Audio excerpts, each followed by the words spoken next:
Halo, kenalin aku Ike Ramandita Mulya Isnaini, NIM M06225. Di sini akan membuat sediaan kapsul. Inilah resep dari obat kapsul, ada theophylline, ephedrine, prednisone, luminal, dan SL.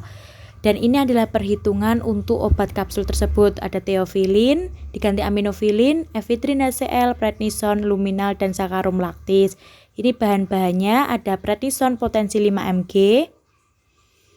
ada ephedrine HCl dengan potensi 25 mg, ada luminal dengan potensi 30 mg, ada aminofilin dengan potensi 200 mg, laktosa secukupnya, sesuai resep ya. Dan terakhir ada kapsul. Kapsul ini untuk membungkus sediaan tersebut. Oke, ketika mau praktikum, jangan lupa memakai masker, memakai hand glove atau sarung tangan, dan memakai baju lab agar sediaan yang dibuat steril. Oke, di sini kita akan membuat sediaan kapsul. Untuk alatnya ada stemper, terus ada mortir yang sudah bersih tentunya, ada serbet, terus ada bahan-bahan obat tersebut, terus jangan lupa ada kapsulnya. Terus etiketnya sudah ditulis ya. Oke, untuk yang pertama kita gerus obat dengan potensi yang rendah terlebih dahulu. Karena di sini obat yang potensinya rendah adalah prednisone, maka kita gerus dulu prednisone. Oke, kita gerus prednisone. Oh iya, hampir lupa, sudip. Jangan lupa sudipnya juga harus ada di situ. Oke, kita gerus prednisone searah dengan jarum jam agar memudahkan kita sampai homogen. Dan sudah tidak ada lagi kristalnya. Oke, tampaknya sudah homogen. Kita satukan di tengah menggunakan sudip. Oke, kita satukan dulu di tengah dengan menggunakan sudip. Kalau nanti sudah halus dan sudah dikasihkan tengah dengan menggunakan sudip, kita kasih ke kertas perkamennya. Oke, kita masukkan ke kertas perkamen tersebut. Oke, dimasukkan terus sampai benar-benar di mortir itu sudah tidak ada obat prednisone lagi, sampai benar-benar mortir tersebut bersih dan tidak ada sisa obat yang ada di situ. Oke, masih memasukkan prednisone ya di dalam situ. Oke, yang selanjutnya tahap kedua adalah kita menggerus obat yang kedua, yaitu ephedrine HCl. Kenapa memakai ephedrine HCl? Karena kalau theophylline dicampur dengan ephedrine saja nanti bisa incompatibility, maka kita gunakan garamnya, yaitu ephedrine HCl. Oke, kita gerus dulu ephedrine HCl itu sampai benar-benar homogen dan benar-benar halus. Tidak ada kristalnya lagi, sesuai dengan arah jarum jam ya. Oke, sepertinya sudah selesai. Kita ambil dengan menggunakan sudip. Kita satukan dulu di tengah. Oke, kita satukan dulu di tengah.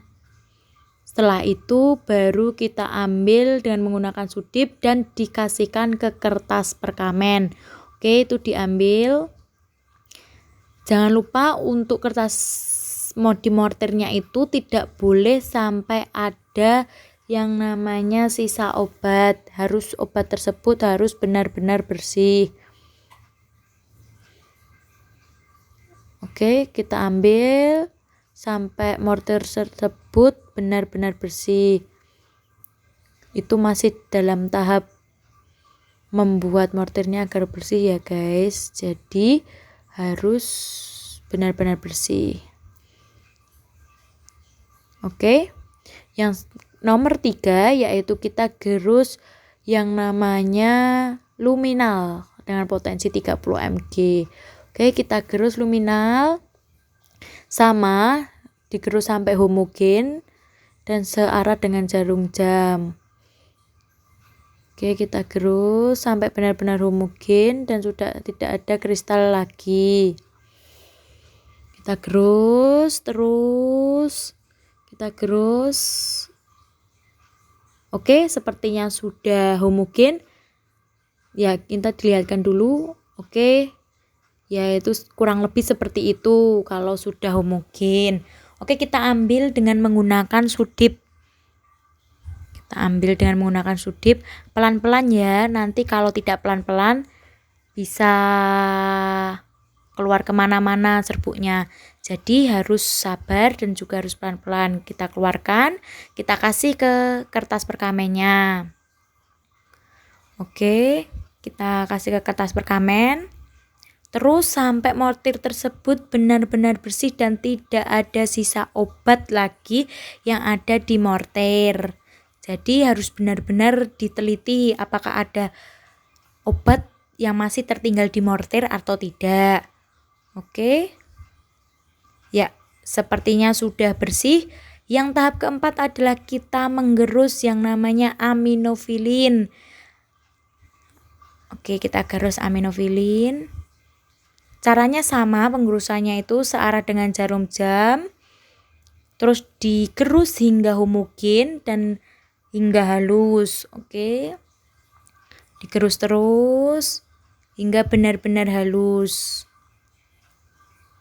Oke. Ya, terus hingga halus. Oke, sepertinya sudah halus. Kita ambil dengan menggunakan sudip. Ditengahkan dulu. Baru kita ambil dengan menggunakan sudip, dikasihkan ke kertas perkamen. Oke, kita ambil. Intinya, jangan sampai ada sisa obat yang ada di dalam mortir. Dan mortir tersebut harus dalam keadaan yang bersih. Gitu, oke. Terus, oke. Masih dalam proses mengambil serbuk dan dimasukkan ke dalam mortir ya. Oke, mortirnya itu sudah dalam kondisi bersih. Dan nanti kalau sudah kita campurkan semua bahan masuk ke dalam mortir lalu ditumbuk. Oke, kita campurkan yang pertama tadi adalah prednison. Kita campurkan, masukkan ke dalam mortir. Yang kedua ada yang namanya ephedrine HCl. Terus yang ketiga ada yang namanya luminal. Terus yang keempat kita masukkan namanya aminofilin. Oke. Nanti kita gerus sampai benar-benar homogen. Kita campur semua obat itu hingga homogen. Oke, kita gerus sampai benar-benar homogen. Terus kita oke, tampaknya ini sudah homogen. Kita lalu tambahkan laktosa, sakarum laktis secukupnya. Secukupnya di sini sudah dihitung di depan tadi. Jadi sudah dilampirkan di depan tadi. Oke, kita gerus hingga benar-benar semua homogen dan halus semua. Oke. Kita gerus dengan benar-benar homogen dengan searah jarum jam. Sepertinya tampaknya sudah halus yaitu dan jadinya kurang lebih seperti itu. Enggak kelihatan, enggak apa-apa. Oke. Kalau sudah, kita akan melakukan proses pengkapsulan. Oke. Kita satukan dulu dengan menggunakan sudip tadi. Kita masukkan ke kertas, di kertas perkamen itu. Oke, kita masukkan dulu. Kita ambil dan kasihkan ke kertas perkamen. Oke. Terus hingga mortir itu benar-benar bersih dan tidak ada sisa lagi. Kita satukan dulu. Kita ambil. Dan mengambilnya hati-hati ya, nanti bisa keluar. Kalau tidak hati-hati sebetulnya bisa keluar kemana-mana. Oke. Kita masukkan lagi ke kertas perkamen, kita ambil, kita kasihkan ke kertas perkamen sampai mortir tersebut benar-benar bersih. Sekali lagi, mortir tersebut harus benar-benar bersih dan tidak ada sisa obatnya lagi. Karena sedikit obat yang tersisa mungkin obat itu berkhasiat dan itu nanti akan potensinya juga akan turun. Makanya nggak tersisa. Oke, itu kita kasihkan ke bawah untuk alat-alatnya karena kita tinggal proses pengkapsulan. Oke, kalau sudah seperti itu, kita harus menghitung densitas ruahnya terlebih dahulu dengan cara kapsul tersebut atau obat tersebut dikasihkan ke labu ukur, baru nanti dimasukkan ke kapsul. Tuh. Dan kita lakukan pengkapsulan loh ya. Itu ada 9 buah cangkang kapsul. Oke, itu jumlahnya 9. Kita akan membuat 9 sediaan kapsul di sini. Dan ukurannya kapsul itu ukuran 1. Karena sesuai perhitungan tadi kita menghitung itu menggunakan ukuran 1. Oke, kita buka kapsulnya, cangkang kapsulnya. Terus kita buat kerucut dulu di kertas perkamennya itu. Oke, kita buat kerucut agar nanti mudah ketika masuk ke cangkang kapsul tersebut. Seperti itu. Oke, kita buat. Oke. Setelah itu kita masukkan obat tersebut ke dalam cangkang kapsul. Oke. Di bawahnya jangan lupa dikasih perkamen agar nanti ketika obatnya jatuh itu masih di perkamen dan tidak keluar kemana-mana. Seperti itu. Oke, kita masukkan pelan-pelan saja dan itu kayak gitu harus sabar. Oke, lah itu karena kurang membuat kerucutnya tadi kurang benar, makanya itu bisa tumpah kayak gitu. Oke, kita lanjutkan lagi. Kita buat dulu kerucut tadi. Seperti tadi kita masukkan obat tersebut ke cangkang kapsul. Oke, kita masukkan, diisi penuh cangkang kapsulnya. Oke, sepertinya itu sudah hampir penuh. Oke, sudah penuh. Kita tutup. Menutupnya itu harus hati-hati karena memakai sarung tangan jadi sedikit licin. Jadi menutupnya itu agak lama seperti itu. Kalau tidak memakai sarung tangan bisa saja cepat.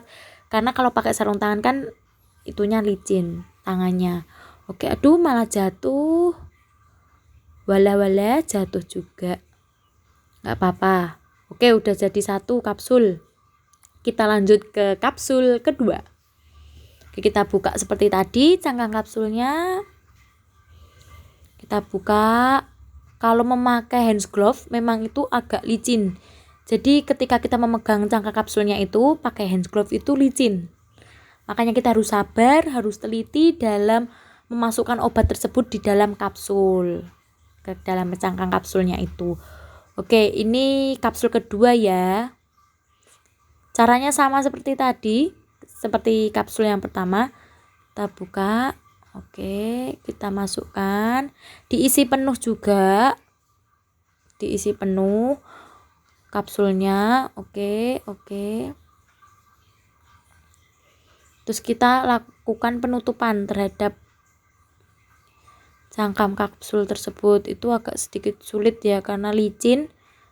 Oke, kita masukkan dan kalau membuat kapsul itu jangan sampai meleot-meleot ya, jadi kapsulnya tetap harus lurus gitu, harus dalam posisi yang baik gitu, nggak boleh meleot-meleot gitu. Oke, dan itu agak sedikit kesulitan karena memang itu licin kalau pakai sarung tangan dan makanya agak sedikit sulit gitu. Tapi nggak apa-apa, yang namanya belajar itu mesti harus tuh. Oke, karena tadi yang kedua tadi gagal ya. Jadi kita langsung lagi yang kan tadi belum bisa menutup, sekarang kita menutup. Kenapa saya lepas sarung tangan? Karena itu benar-benar licin. Jadi seharusnya itu tetap pakai sarung tangan, tapi karena itu licin dan saya merasa itu tidak nyaman, maka saya lepas hand glove-nya itu tadi, terus kita masukkan itu penutupnya itu begitu. Dan seharusnya tetap memakai sarung tangan ya guys, jangan lupa. Oke, itu memang menutupnya agak susah, jadi harus dengan sabar, dengan teliti. Oke, kapsul kedua selesai. Dan kita lanjut kapsul ketiga. Oke, kita lanjut kapsul ketiga sama kayak tadi. Pokoknya intinya harus pakai sarung tangan. Tapi karena kurang nyaman dan sediaan itu malah jadi licin, makanya saya lepas seperti itu.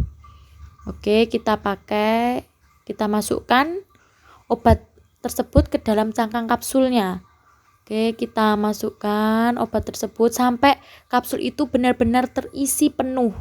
Oke, kita sepertinya itu sudah terisi penuh ya. Terus kita tutup dengan menggunakan tangan itu tadi. Oke, posisi penutup kapsulnya itu di yang pendek itu di atas, yang panjang itu masuk ke dalam seperti itu. Kita sudah jadi 3, kita lanjut kapsul keempat. Oke, kita lanjut kapsul keempat. Masukkan seperti tadi, pokoknya harus penuh agar tidak ada sediaan yang tersisa, karena sisa dikit saja itu bisa mempengaruhi kinerja obat, karena obat itu mungkin berkhasiat untuk yang lainnya, makanya harus komplit dan harus terisi penuh. Oke, kita tutup dulu itu kapsul keempat ya. Oke, kapsul keempat berhasil. Terus kapsul kelima, dan ini kita membuatnya 9 loh ya guys. Jadi ini kapsul kelima, kita harus membuat sesuai sediaannya. Kalau sediaannya 9, kita membuat 9. Oke, kapsul kelima ini diisi dengan menggunakan serbuk tadi, terus masukkan ke cangkang kapsulnya. Diisi dengan penuh. Oke, diisi keduanya, penutup dan itunya dengan penuh. Oke, kita tutup. Sekarang kita tutup.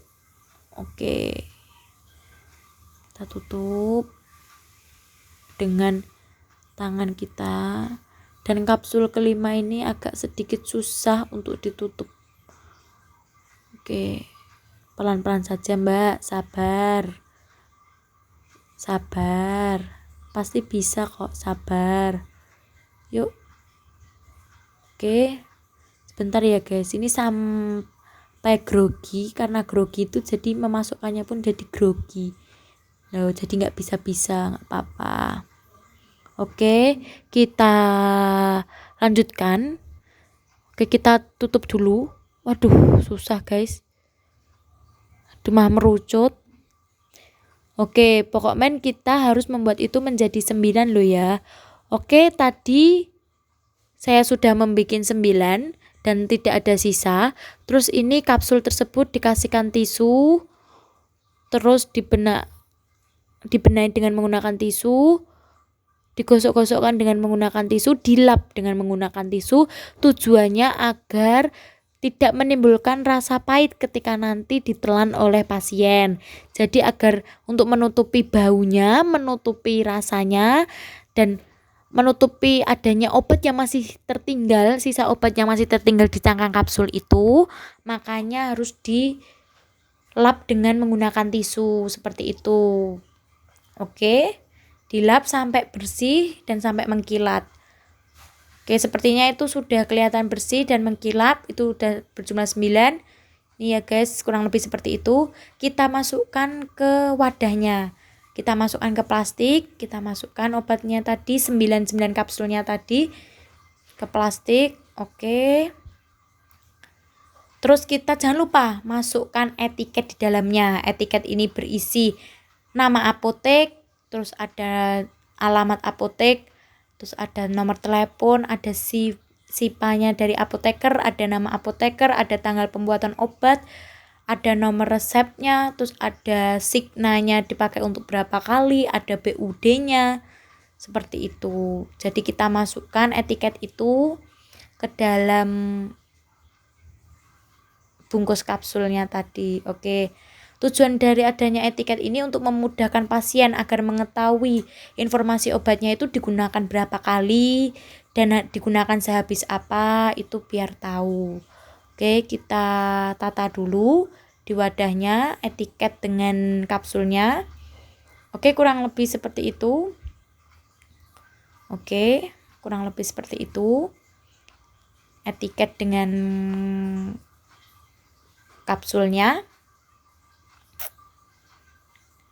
Ya, kita rapikan. Oke, jadi seperti itu tampak dari depan dan belakangnya adalah obatnya.